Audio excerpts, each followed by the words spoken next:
Bonjour à tous et bienvenue à cette émission du 14 avril 2010 de Titanium TV. Alors, nous avons un nouveau collaborateur, Gabriel Marino, qui s'occupera de la chronique insolite. Depuis le 31 mars dernier, la convention collective des enseignants est échue.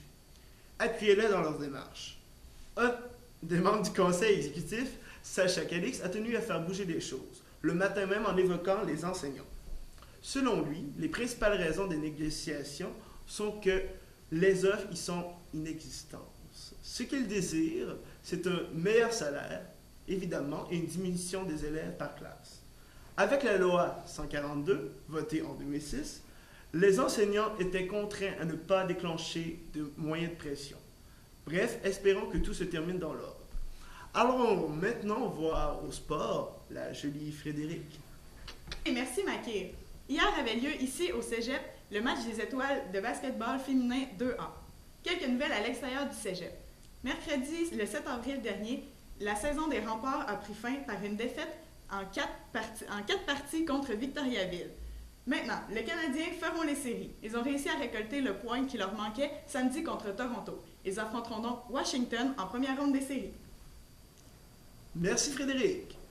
Comme je le disais auparavant, nous avons profité de notre petit congé pour mettre au point de nouvelles chroniques. Entre autres, celle des nouvelles insolites présentées par Gabriel Marino. Alors sans plus attendre à cette nouvelle chronique. Merci Maki. Et oui, une hausse de budget a fait en sorte que je suis ici devant vous, mesdames et messieurs, pour vous en apprendre plus sur ce qui se passe de bizarre dans le monde. Voici vos nouvelles insolites. Le comportement des crapauds en pleine saison des amours pourrait prévoir l'imprévisible, c'est-à-dire un séisme.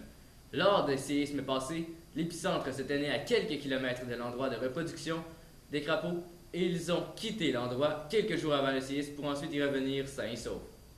Aussi, un chien de race Pitbull a été remis en liberté après avoir passé 2 semaines en chenil pour avoir arraché le pare-choc d'une voiture de police. Merci tout le monde et à la semaine prochaine pour d'autres nouvelles insolites. Merci Gabriel. Très bizarre comme nouvelle. Crapaud, reproduction, pitbull. Alors sans plus attendre voir Caroline aux arts et spectacles. Non.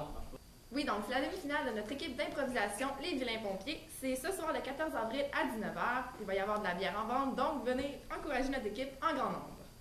Ensuite, c'est le spectacle Bénéfice Ensemble pour Haïti. C'est ce vendredi le 16 avril à 20h. Ça va être à la salle Sylvain Lelièvre. Puis c'est un spectacle de musique hip-hop, de reggae et de musique populaire. Donc les tickets sont en vente au coût de 5$ à la porte ou en pré-vente devant la cafétéria. Et tous les fonds amassés vont être remis à l'organisme de plan Nagua. Donc, de retour à toi, Makir. Merci Caroline. Voici ce qui met un terme à notre émission. Je vous souhaite bonne semaine et on se retrouve la semaine prochaine.